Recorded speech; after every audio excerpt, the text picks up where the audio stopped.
नमस्कार and welcome to all of you in global रुकर। दोस्तों, रिसेंटली एक बहुत ही ज़्यादा इंपॉर्टेंट न्यूज़ आई है। ये न्यूज़ सुन के एज अ इंडियन आप लोग को काफ़ी ज़्यादा प्राउड फील होगा। दरअसल हुआ क्या है, मैं आप लोग को बताता हूँ। आप लोग ने सुना होगा कि 2024-2025 तक इंडिया की जो स्पेस एजेंसी है इसरो, इसने प्लान बनाया है कि हम लोग जो गगनयान है उसको लॉन्च कर देंगे।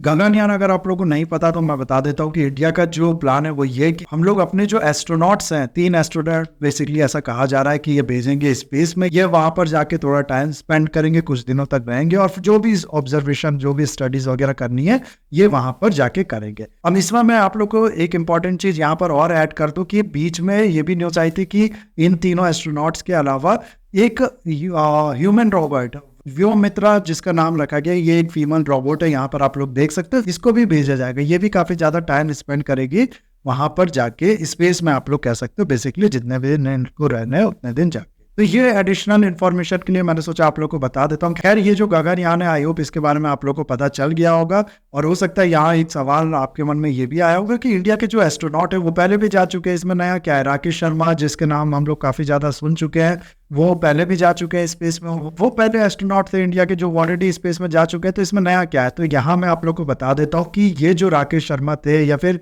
जो भी बाकी एस्ट्रोनॉट इंडिया के गए हैं स्पेस में, ये वहां पर रह क्या है, ये गए हैं विदेशी स्पेसक्राफ्ट में, विदेशी रॉकेट में या फिर स्पेसशिप में बैठ के, आप लोग ऐसा कह सकते हो। जो राकेश शर्मा थे वो गए थे यूएसएसआर का एक रॉकेट था सोयूग करके, I am not sure about the name, but Soyuz TU-11 करके ऐसा कुछ नाम था, उसमें बैठ के ये गए।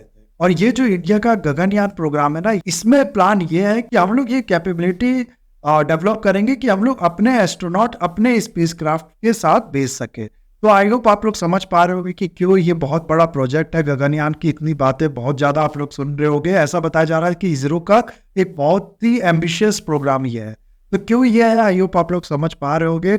और इसी को लेके एक हाल में न्यूज आई है। दरअसल हुआ क्या है कि आप लोग इस बात को समझ सकते हो कि जो भी ये एस्ट्रोनॉट होगी, ये जाएंगे स्पेस में, वहां पर रहेंगे, तो अर्थ का जो इन्वायरमेंट है ना और स्पेस का जो इन्वायरमेंट है, इसमें जमीन आसमान का फर्क है। इसमें कुछ समझाने की बात नहीं है। यहाँ पर जितना ऑक्सीजन की अवेलेबिलिटी होती है, जितना वाटर की अवेलेबिलिटी होती है, बाकी चीजों की जो रिक्वायरमेंट है ह्यूमंस की, वो इन लोग को स्पेस में मिले कि नहीं, जाहिर सी बात है। तो एक बड़ा चैलेंज यहाँ पर यह आता है कि जिस मॉड्यूल में ये एस्ट्रोनॉट रहेंगे, जिस एरिया में गगनयान के आप लोग कह सकते हो ये एस्ट्रोनॉट रहेंगे, वहां पर इस तरीके की फैसिलिटी, इस तरीके का इन्वायरमेंट जो है वो बनाना जिसमें ये लोग रह सके, एक सुटेबल इन्वायरमेंट बनाना ह्यूमन सर्वाइवल के लिए। जो रोबोट भेजा जाएगा उसके लिए तो कोई भी दिक्कत नहीं है, वो कैसे भी रह लेगा, लेकिन ह्यूमंस के लिए रह पाने के लिए एक इस तरीके का इन्वायरमेंट बनाना पड़ेगा जहाँ पर ऑक्सीजन की अवेलेबिलिटी हो पर्याप्त मात्रा में, आप लोग कह सकते हो वाटर जो है वो वहां पर अवेलेबल हो, और भी इस तरीके की फैसिलिटी जो है वो डेवलप करना, ये एक बहुत बड़ा चैलेंज बन जाता है। और इसी के लिए किया क्या जाता है कि एक पूरा इस तरीके का इन्वायरमेंट बनाया जाता है जिसको कहा जाता है ECLSS सिस्टम। इसका फुल फॉर्म मैं आप लोग को यहाँ पर बता देता हूँ। फुल फॉर्म से ही आप समझ जाओगे इसमें क्या किया जाता है, वैसे भी मैं बता भी चुका हूँ। इसका जो फुल फॉर्म है वो है environment control and life support system.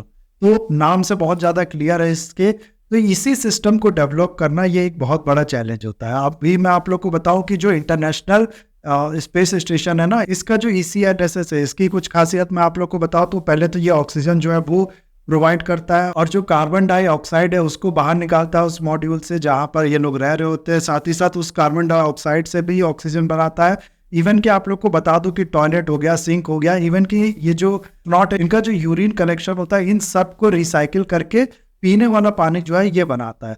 तो आप लोग सोच सकते हो कि कितना ज़्यादा अलग अलग चीज़ों के लिए, अलग अलग फैसिलिटी के लिए जो इसमें सिस्टम है वो डेवलप करनी पड़ती है। अब ये चैलेंज इसरो के सामने भी था कि हम लोग को भी ये बनाना पड़ेगा हमारे जो एस्ट्रोनॉट है उनके लिए, ताकि वो रह सके। जाहिर सी बात है कुछ घंटों के लिए तो जाएंगे नहीं, काफ़ी टाइम तक ये रहेंगे वहाँ पर। तो इसीलिए आप लोग कह सकते हो कि ये चीज़ एक बड़ी सिरदर्द बना हुआ था इसरो के लिए। अब इसके लिए इसरो ने सोचा था कि हम लोग जो इंटरनेशनल स्पेस एजेंसीज हैं, जैसे कि USA की स्पेस एजेंसी, रशिया की स्पेस एजेंसी होगी, इनसे बात करेंगे, उनसे कहेंगे कि आप हमारे ये जो टेक्नोलॉजी ये दे दो। आप लोग को मैं पहले यहाँ पर बता देता हूँ कि ये जो ECLSS है ना, इसकी जो टेक्नोलॉजी है ये अभी ज़्यादा कंट्रीज के पास नहीं है। अभी केवल USA हो गया, रशिया हो गया और चाइना हो गया, कुछ ही गिनी चुनी कंट्रीज के पास ये जो टेक्नोलॉजी है ये अवेलेबल है इस टाइम पे। तो आप लोग कह सकते हो कि इसरो का सोचना था कि हम लोग रशिया से बात करेंगे, यूएसए से बात करेंगे और वो हम लोग को ये जो टेक्नोलॉजी है ये प्रोवाइड कर देंगे। ऑफ कोर्स चाइना से तो सवाल ही नहीं बनता इस तरीके की किसी टेक्नोलॉजी का मिलना। और यूएसए के साथ, इंडिया के साथ स्पेस कॉपरेशन को लेके एग्रीमेंट साइन किया है और रशिया के साथ ऑलरेडी इंडिया के इस तरीके के एग्रीमेंट है। इवन कि आप लोग को मैं बता दूं कि जो एस्ट्रोनॉट है उनको भी रशिया ट्रेन कर रहा है। हमारे जो एस्ट्रोनॉट है उनको रशिया ट्रेन कर रहा है इस गगनयान प्रोजेक्ट के लिए। लेकिन हुआ क्या कि काफ़ी टाइम से इसरो ने इन स्पेस एजेंसीज से बात करना चाहा, बात की भी, और इनने या तो मना कर दिया होगा या फिर इस चीज़ में अभी कोई आप लोग कह सकते हो कि रिजल्ट नहीं मिला, निकल के आया होगा कि ये लोग ये जो टेक्नोलॉजी ये प्रोवाइड करेंगे या नहीं करेंगे।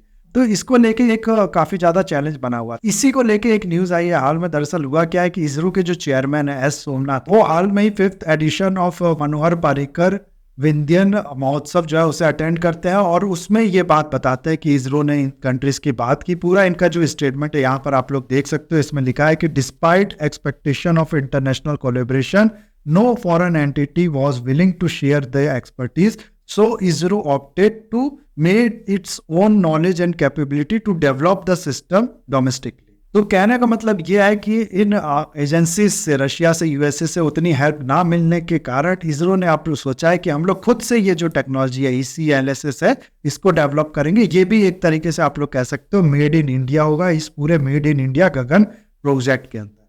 तो ये काफ़ी ज़्यादा आप लोग कह सकते हो एक प्राउड वाली बात है। एक तरीके से इसरो का कॉन्फिडेंस दिखाता है। मैंने तो इतना बड़ा प्रोजेक्ट को सोच पाना, इतना बड़े प्रोग्राम पे काम करना शुरू कर पाना, यही काफ़ी ज़्यादा आप लोग कह सकते हो काबिल तारीफ है इसरो द्वारा। लेकिन उसके बाद भी इसका जो सिस्टम है, जो सिस्टम के लिए इसरो डिपेंड थी दूसरी कंट्री पे, उसको भी इसरो का कहना कि हम लोग खुद ही बनाएंगे, ये काफ़ी ज़्यादा आप लोग कह सकते हो उसका जो कॉन्फिडेंस है वो दिखाता है।